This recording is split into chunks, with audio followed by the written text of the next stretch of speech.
শিলাজিৎ হয় এটা অতি জনপ্ৰিয় নাম শিলাজিতৰ বিষয়ে আমি সকলোৱে জানো শিলাজিতৰ নাম আমি সকলোৱে শুনিছো শিলাজিৎ শক্তিবৰ্ধক হিচাপে বা যৌন শক্তিবৰ্ধক হিচাপে ইয়াক ব্যৱহাৰ কৰা হয় শিলাজিৎ খালে আমাৰ শৰীৰৰ শক্তি বৃদ্ধি হয় বুলি সকলোৱে আমি জানো বা শিলাজিৎ খালে আমাৰ যি যৌন শক্তি তাক বৃদ্ধি কৰাত শিলাজিতে সহায় কৰে বুলি আমি সকলোৱে জানো কিন্তু কি এই আচলতে শিলাজিৎ এয়া কোনো মেডিচিন এয়া কোনো উদ্ভিদৰ পৰা তৈয়াৰী পদাৰ্থ নে কি এই শিলাজিৎ শিলাজিতৰ বিষয়ে আজি আমি এই ভিডিঅ'টোত জানিম শিলাজিৎ কি সেইটো জানিম শিলাজিৎ খালে আচলতে কি হয় সেইটো আমি জানিম আৰু শিলাজিৎ খালে কিবা সাইড ইফেক্ট হ'ব পাৰে নেকি তাৰ বিষয়েও আমি এই ভিডিঅ'টোত কথা পাতিম তো ভিডিঅ'টো লাইক কৰিব শেয়াৰ কৰিব এতিয়ালৈকে আমাৰ চেনেল যদি সাবস্ক্ৰাইব কৰা নাই তেনেহলে আমাৰ চেনেলটো সাবস্ক্ৰাইব কৰিব লগতে কাষৰ বেল আইকনটো দবাই দিব আৰু মোক ইনষ্টাগ্ৰামত ফলো কৰিব যদি কিবা সুধিবলগীয়া থাকে ইনষ্টাগ্ৰামত মোক মেছেজ কৰি সুধিব পাৰে মই ডাক্তৰ অঞ্জন প্ৰতিম দাস মোৰ ইউটিউব চেনেল আৰোগ্য কাম লিভ লাইফলৈ আপোনালোকক স্বাগতম জনাইছো এটা নতুন ভিডিঅ'ত য'ত আমি কথা পাতিম শিলাজিতৰ ওপৰত শিলাজিৎ সঁচাকৈয়ে আমাৰ শক্তি বঢ়াব পাৰেনে শৰীৰৰ আৰু আমাৰ সঁচাকৈয়ে আমাৰ শৰীৰৰ যৌন শক্তি ই বৃদ্ধি কৰিব পাৰেনে তাৰ ওপৰত আমি কথা পাতিম লগতে ইয়াৰ সাইড ইফেক্টৰ ওপৰত আমি কথা পাতিম না পলম নকৰি ভিডিঅ'টো আৰম্ভ কৰোঁ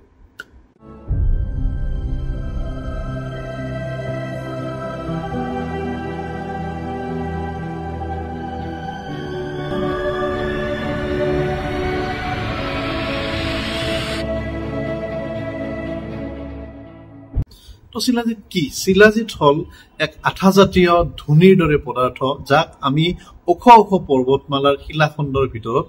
পাওঁ বিশেষকৈ হিমালয়ৰ শিলাখণ্ডৰ মাজত শিলাজিৎ পোৱা যায় আৰু হিমালয়ৰ শিলাখণ্ডৰ মাজত পোৱা শিলাজিৎ উৎকৃষ্ট মানৰ শিলাজিৎ বুলি কোৱা হয় ইয়াৰ লগতে নেপাল ভূটান পাকিস্তান আফগানিস্তান ইত্যাদি দেশতো শিলাজিৎ পোৱা যায় শিলাজিৎ আচলতে বহু বছৰ ধৰি শিলাখণ্ডৰ মাজত ডিকম্পোজিট হৈ থকা উদ্ভিদৰ এক অংশ বুলি আমি ক'ব পাৰো যেতিয়া উদ্ভিদ বিভিন্ন কাৰণত হাজাৰ হাজাৰ বছৰ আগতে শিলাখণ্ডৰ মাজত পৰি ৰৈছিল সেই উদ্ভিদসমূহ বহু বছৰ ধৰি পৰি থকাৰ ফলত যি পদাৰ্থলৈ ৰূপান্তৰিত হৈছে তাকে আমি শিলাজিৎ বুলি ক'ব পাৰো এই শিলাজিৎ হিচাপে আমি উদ্ধাৰ কৰো খনন কাৰ্যৰ জৰিয়তে ইয়াক উদ্ধাৰ কৰা হয় আৰু পিছত ইয়াক পিউৰিফাই কৰি বজাৰত উলিয়াই দিয়া হয় বিভিন্ন ধৰণৰ ভাল ভাল কোম্পানীৰ শিলাজিৎ আপুনি বজাৰত কিনিবলৈ পাব শিলাজিৎ কি কাৰণত লাগে আমি ইতিমধ্যে কোনো শিলাজিৎ বিশেষকৈ আমাৰ শৰীৰৰ শক্তিবৰ্ধক হিচাপে ইয়াক ব্যৱহাৰ কৰা হয় আৰু যৌন শক্তিবৰ্ধক হিচাপেও শিলাজিৎক ব্যৱহাৰ কৰা হয় মানুহৰ মাজত বিশ্বাস আছে বা ইয়াক ৰিচাৰ্চৰ পৰা পোৱা গৈছে যে শিলাজিৎৰ সহায়ত মানুহৰ শৰীৰৰ আমাৰ শৰীৰৰ বিশেষভাৱে পুৰুষসকলৰ শৰীৰৰ শক্তিবৰ্ধক হিচাপে ইয়াক ব্যৱহাৰ কৰা হয়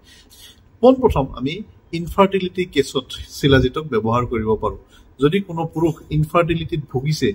যদি কোনো পুৰুষৰ স্পাৰ্ম কাউন্ট কম স্পাৰ্মৰ মোটিলিটি কম তেতিয়াহলে আমি তেখেতক শিলাজিৎ খাব দিব পাৰো ভাল উৎকৃষ্ট মানৰ শিলাজিৎ যদি তেওঁ গ্ৰহণ কৰে তেতিয়াহলে সেই পুৰুষজনৰ স্পাৰ্ম কাউন্ট বৃদ্ধি হোৱা দেখা যায় আৰু লগতে স্পাৰ্মৰ মোটিলিটিও উৎকৃষ্ট মানৰ হয়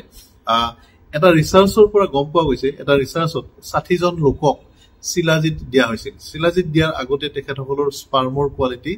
চেক কৰা হৈছিল ল্যাবৰেটৰী টেষ্টৰ দ্বাৰা তো শিলাজিৎ যেতিয়া তেওঁলোকে ৰেগুলাৰ গ্ৰহণ কৰিলে প্ৰায় 100 মিলিগ্ৰামৰ পৰা 150 মিলিগ্ৰাম দিনে দুবাৰকে তেওঁলোকে গ্ৰহণ কৰিছিল শিলাজিৎ 90 দিনৰ পিছত যেতিয়া তেওঁলোকৰ পুনৰ স্পাৰ্ম কাউন্ট সোৱা হল ল্যাবৰেটৰী টেষ্ট কৰি তেতিয়া দেখা গল যে তেওঁলোকৰ স্পাৰ্ম কাউন্ট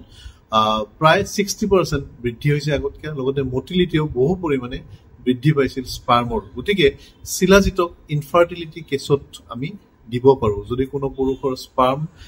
কাউন্ট কম বা মোটিলিটি কম বা স্পাৰ্মৰ উৎকৃষ্ট মানৰ স্পাৰ্ম নাই তেখেতৰ তেতিয়াহ'লে আমি শিলাজিৎ তেওঁক খাব দিব পাৰো শিলাজিৎৰ সহায়ত তেওঁৰ স্পাৰ্মৰ কোৱালিটি উন্নত হোৱা দেখা যায় বা উন্নত হয় ইয়াৰ লগতে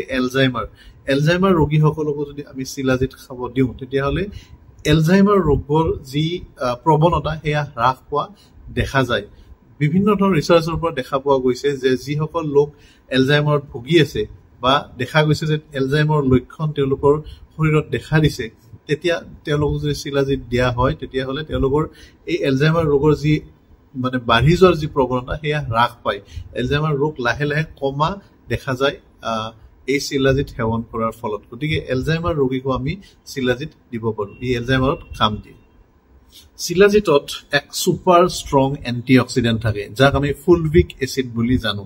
ফুলভিক এসিড থকাৰ বাবে শিলাজিত যদি আমি সেৱন কৰো ই আমাৰ বয়সৰ যে চাপ হেয়া কমাই দিয়ে ই আমাৰ সেলুলাৰ ডেমেজ প্ৰটেক্ট কৰে লগতে আমাৰ ফ্ৰী ৰেডিকেলসমূহ অতি সহজে আঁতৰোৱাত সহায় কৰে কাৰণ শিলাজিতত super antioxidant super strong antioxidant fulvic acid থাকে গতিকে আমি ৰেগুলাৰ যদি শিলাজিত সেৱন কৰো তেতিয়াহলে এই ইয়াত থকা ফুলভিক এসিড নামৰ সুপাৰ ষ্ট্ৰং এন্টিঅক্সিডেন্ট বিধে আমাৰ শৰীৰৰ ইনফ্লেমেশ্যনো কমাই লগতে ফ্ৰী ৰেডিকেলসমূহ আঁতৰাই আৰু সেলুলাৰ ডেমেজ ই প্ৰটেক্ট কৰে ইয়াৰ ফলত আমাৰ ছালখন আমাৰ স্কিনখন ভালে ৰখাত সহায়ক হয় গতিকে শিলাজিত ৰেগুলাৰ সেৱন কৰিলে আমাৰ স্কিন ভালে থাকে ছালখন আমাৰ ভালে থাকে গতিকে শিলাজিত আপুনি সেৱন কৰক আৰু আপোনাৰ ছালৰ যি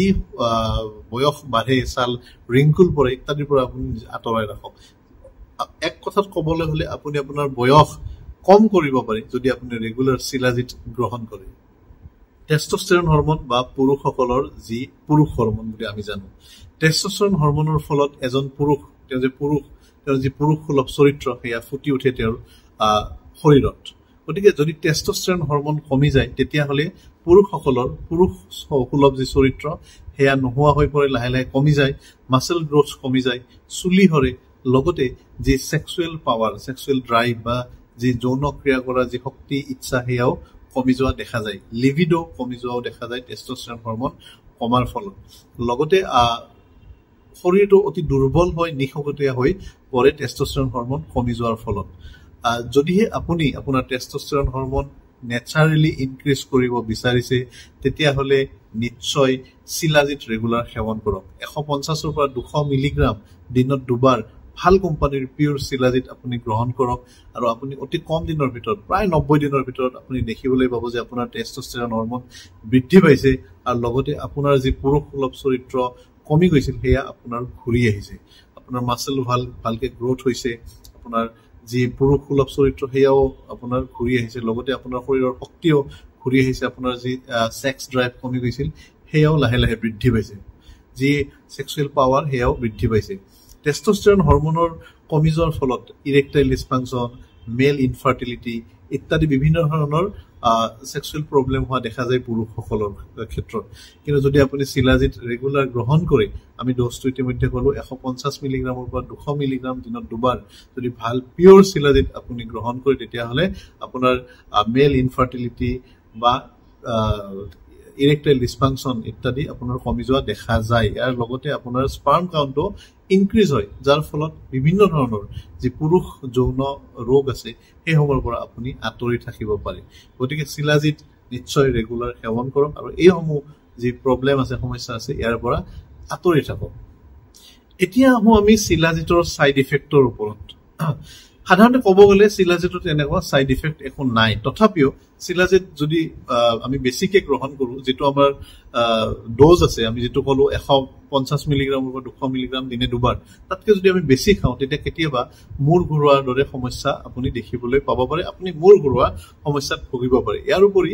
গেছ ফৰ্ম হ'ব পাৰে কিছুমানৰ ক্ষেত্ৰত লগতে হাৰ্ট বাৰ্ন হ'ব পাৰে গেছ ফৰ্ম কৰি পেলাই হাৰ্ট বাৰ্ন হোৱা দেখা যায় ইয়াৰ লগতে ষ্টমাক আপছেটো প্ৰথম অৱস্থাত হোৱা দেখিবলৈ পাব পাৰে ইয়াৰ উপৰি যদি আপুনি আনপিউৰিফাইড শিলাজিত খাই গ্ৰহণ কৰে তেতিয়াহলে আপোনাৰ টক্সিচিটি হোৱাও দেখা যায় গতিকে সদায় পিউৰিফাইড শিলাজিত গ্ৰহণ কৰক আৰু ভাল কোম্পানীৰ শিলাজিত আপুনি গ্ৰহণ কৰক লগতে যদি আপোনাৰ ব্লাড প্ৰেছাৰ লো তেতিয়াহলে আপুনি শিলাজিত নাখাব কাৰণ শিলাজিতে অলৰেডি ব্লাড প্ৰেছাৰ লো কৰে শিলাজিত খোৱাৰ ফলত আমাৰ শৰীৰৰ ব্লাড প্ৰেছাৰ লো হয় গতিকে যদি অলৰেডি আপোনাৰ ব্লাড প্ৰেছাৰ লো শিলাজিত খাই দিলে সেই ব্লাড প্ৰেছাৰ আৰু বেছি লো হোৱাৰ চান্স বাঢ়ি যায় আৰু আপোনাৰ হয়তো বেলেগ কিছুমান প্ৰব্লেম দেখা দিব পাৰে গতিকে যদি আপোনাৰ ব্লাড প্ৰেছাৰ লো তেতিয়াহলে আপুনি শিলাজিত গ্ৰহণ নকৰিব ইয়াৰ লগতে যদি আপোনাৰ তেজত আপোনাৰ শৰীৰত আইৰণৰ পৰিমাণ বেছি তেতিয়াও আপুনি শিলাজিত গ্ৰহণ নকৰিব থেলাছেমিয়া ৰোগত যদি ভুগি আছে আপুনি তেতিয়াও শিলাজিত গ্ৰহণ নকৰিব ইয়াৰ লগতে সিকেল সেল এনিমিয়া নামৰ ৰোগবিধ যদি আপুনি ভুগি আছে তেতিয়াও আপুনি শিলাজিত গ্ৰহণ নকৰিব গতিকে ক'বলৈ গ'লে বিশেষ সাইড ইফেক্ট শিলাজিতৰ নাথাকে কিন্তু শিলাজিত খোৱাৰ ফলত আমাৰ বিভিন্ন ধৰণৰ যি প্ৰব্লেম আছে দুৰ্বলতা বা শৰীৰৰ যি ভাগৰুৱা ভাৱ বা লগতে যি সেক্সুৱেল প্ৰব্লেম সেইসমূহ আঁতৰ হোৱাত ভাল দৰে অৰিহণা যোগায় শিলাজিতে গতিকে শিলাজিত ৰেগুলাৰ গ্ৰহণ কৰক আৰু এইসমূহ সমস্যাৰ পৰা নিজকে আঁতৰাই ৰাখক আশা কৰিম আজিৰ ভিডিঅ'টো আপোনালোকৰ বাবে লাভৱান হৈছে যদি আপুনি ভাবিছে আজিৰ ভিডিঅ'টো লাভৱান হৈছে আপোনালোকৰ বাবে নিশ্চয় এটা লাইক কৰিব ভিডিঅ'টো শ্বেয়াৰ কৰিব কমেন্ট কৰিব আমাৰ চেনেলটো যদি এতিয়াও সাবস্ক্ৰাইব কৰা নাই তেনেহলে চেনেলটো সাবস্ক্ৰাইব কৰক লগতে কাষৰ বেল আইকনটো দবাই দিয়ক আৰু মোক ইনষ্টাগ্ৰামত ফলো কৰক কিবা সুধিবলগীয়া থাকিলে ইনষ্টাগ্ৰামত মেছেজ কৰি মোক সুধিব পাৰে আজিলৈ আহোঁ নমস্কাৰ